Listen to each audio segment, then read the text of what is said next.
we finally made it, guys. We've gotten to episode 6, the season finale of True Detective Night Country. Boy, what can I say about this? Like we talked about, like I've alluded to, there's a very distinct Wind River ripoff in the way that Annie K dies. She's investigating the Tsalal scientists and discovers that they have been not only hiding the pollution levels of the mine, but encouraging even higher levels because it apparently helps them dig through the permafrost for this microorganism or whatever they're researching. When she goes to destroy all their research, one of the scientists attacks and stabs her to death, and they cover it up. Probably the most shockingly, I guess I honestly couldn't believe it. But when they catch, they dig through the ice to go into the night country, into the tunnels, and pretty much immediately find themselves in a science room directly under Tsalal Station, which I don't remember them being that close to it, but it's like 50 feet away, and there they are. Imagine that. Imagine that they could have investigated the station where the scientists were from and maybe found this without having to go through all this crazy, like, Find Otis bullshit. Like, they could have just looked through the station a bit more, maybe found that secret door.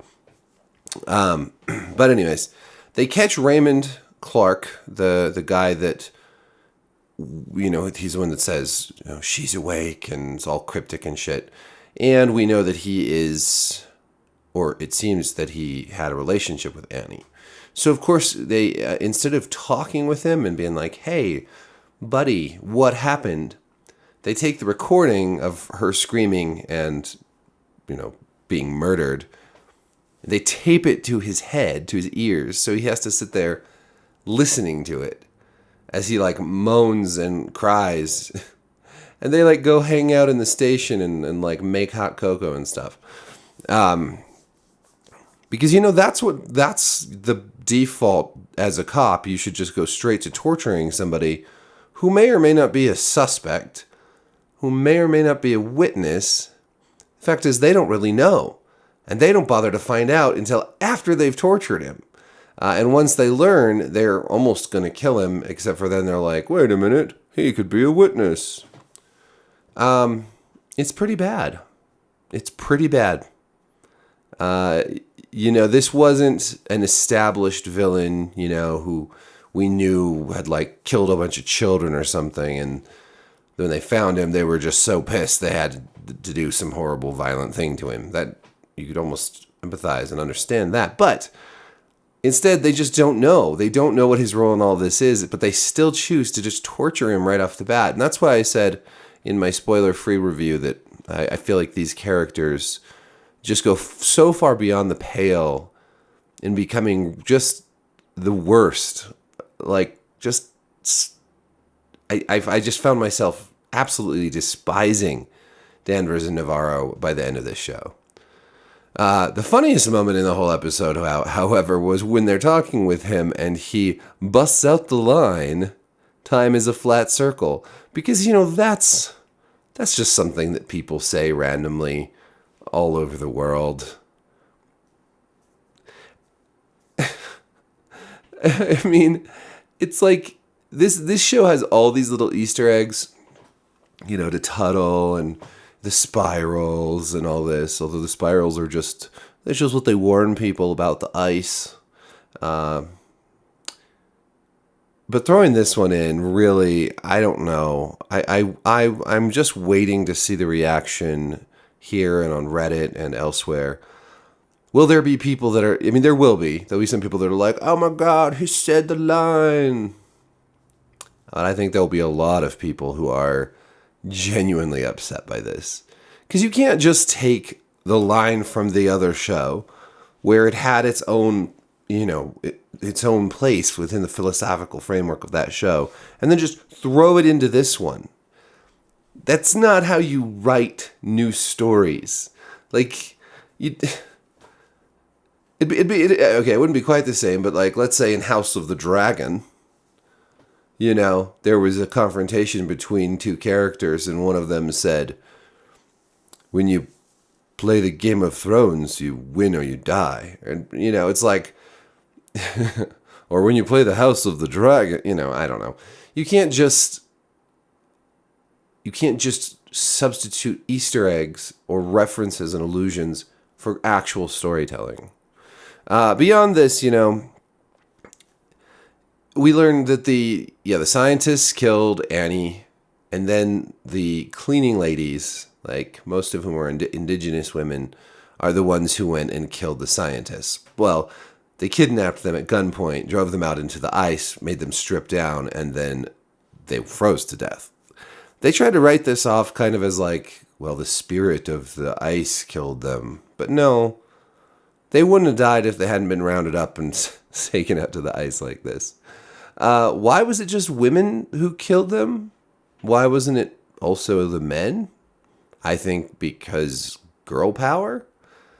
I don't really understand it. Like, if you're trying to get revenge for this murder that you figured out, why wouldn't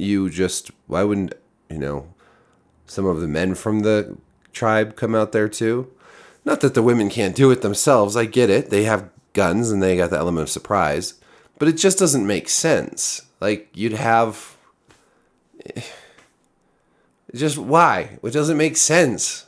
And it's such an unsatisfying ending because here, now you have, like when Navarro and Danvers, who make it out of Salal, even though there's a blizzard, and Navarro rescues her from the ice water and all this crap. It just goes on and on. But they go and they find the women, because they find the fingerprints on the hatch and everything. And they, then we get this big exposition about what happened, and then they're like, yeah, well, we're covering it up. So they cover it up for the women who killed the scientists. But that's exactly what the mine wanted this past week, was the cover up, right? To just say it was, this slab avalanche or whatever.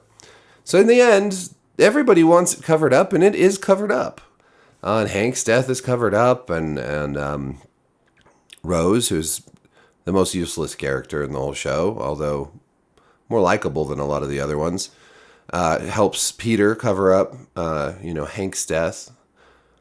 It's horrible that they made him clean up his father's corpse after he just had to murder him.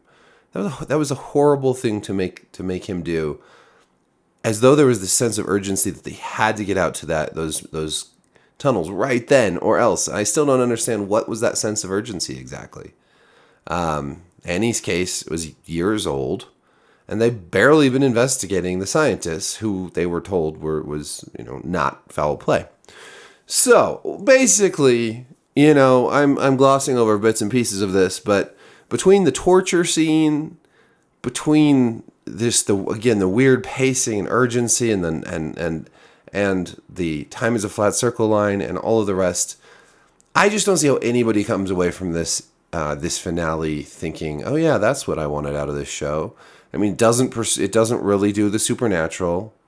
It pussyfoots around it a little bit, but it was still just people doing it to people. And I didn't want it to be supernatural, but they sure pushed that shit a lot. And they pushed it with Navarro and her seeing, the screaming, super stereotypical, like screaming, scary ghost girl. And they pushed all that stuff a lot. But in the end, it doesn't matter. And all these theories, I've seen a bunch of different fan theories. I mean, most of them don't come to fruition. We get the Wind River knockoff. The scientists killed Annie, and then the cleaning ladies killed the scientists. The whole thing is investigated in just a couple weeks, which is very different from the rest of True Detective, which usually has investigations that take place over the course of years or longer. And yeah, I don't know. Like, I just don't see, like, who's the viewer here that walks away from this finale thinking, man, that was a good show. Like, what? What about it was good? I understand, like, seasons 2 and 3 were controversial, But I understand how you could have liked those seasons. Or not. I get that they understand why they're controversial, but at least they take us through these investigations, and with this one it's almost like it's not a mystery at all.